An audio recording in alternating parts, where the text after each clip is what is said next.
UP और उत्तराखंड की खबरों के लिए एबीपी गंगा को सब्सक्राइब करें और बेल आइकन दबाएं।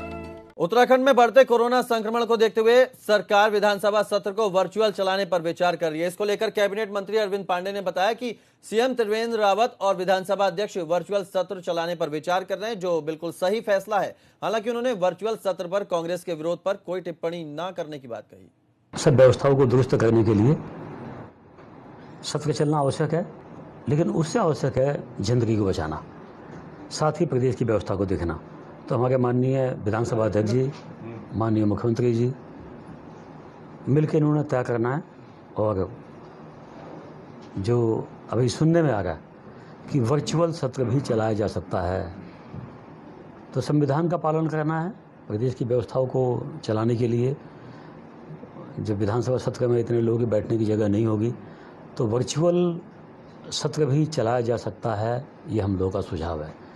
उत्तराखंड में बढ़ते कोरोना संक्रमण को देखते हुए सरकार विधानसभा सत्र को वर्चुअल चलाने पर विचार कर रही है। इसको लेकर कैबिनेट मंत्री अरविंद पांडे ने बताया कि सीएम त्रिवेंद्र रावत और विधानसभा अध्यक्ष वर्चुअल सत्र चलाने पर विचार कर रहे हैं, जो बिल्कुल सही फैसला है। हालांकि उन्होंने वर्चुअल सत्र पर कांग्रेस के विरोध पर कोई टिप्पणी न करने की बात कही। सब व्यवस्थाओं को दुरुस्त करने के लिए सत्र चलना आवश्यक है, लेकिन उससे आवश्यक है जिंदगी को बचाना, साथ ही प्रदेश की व्यवस्था को देखना। तो हमारे माननीय विधानसभा अध्यक्ष जी, माननीय मुख्यमंत्री जी मिलकर इन्होंने तय करना है। और जो अभी सुनने में आ रहा है कि वर्चुअल सत्र भी चलाया जा सकता है, तो संविधान का पालन करना है।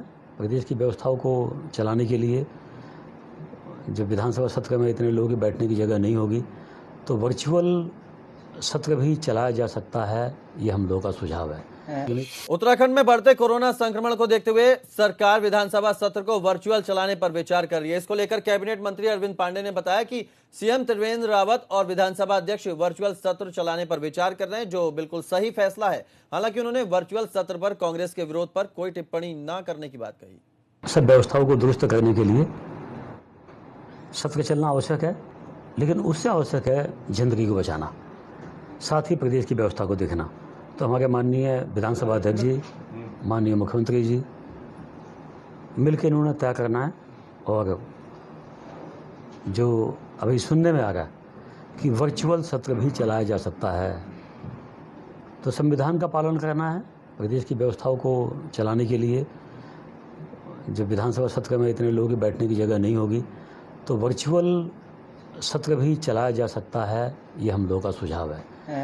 उत्तराखंड में बढ़ते कोरोना संक्रमण को देखते हुए सरकार विधानसभा सत्र को वर्चुअल चलाने पर विचार कर रही है। इसको लेकर कैबिनेट मंत्री अरविंद पांडे ने बताया कि सीएम त्रिवेंद्र रावत और विधानसभा अध्यक्ष वर्चुअल सत्र चलाने पर विचार कर रहे हैं, जो बिल्कुल सही फैसला है। हालांकि उन्होंने वर्चुअल सत्र पर कांग्रेस के विरोध पर कोई टिप्पणी न करने की बात कही।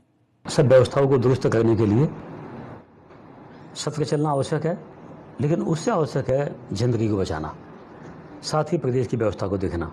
तो हमारे माननीय विधानसभा अध्यक्ष जी, माननीय मुख्यमंत्री जी मिलकर इन्होंने तय करना है। और जो अभी सुनने में आ रहा है कि वर्चुअल सत्र भी चलाया जा सकता है, तो संविधान का पालन करना है। प्रदेश की व्यवस्थाओं को चलाने के लिए जब विधानसभा सत्र में इतने लोगों की बैठने की जगह नहीं होगी, तो वर्चुअल सत्र भी चलाया जा सकता है। ये हम लोगों का सुझाव है।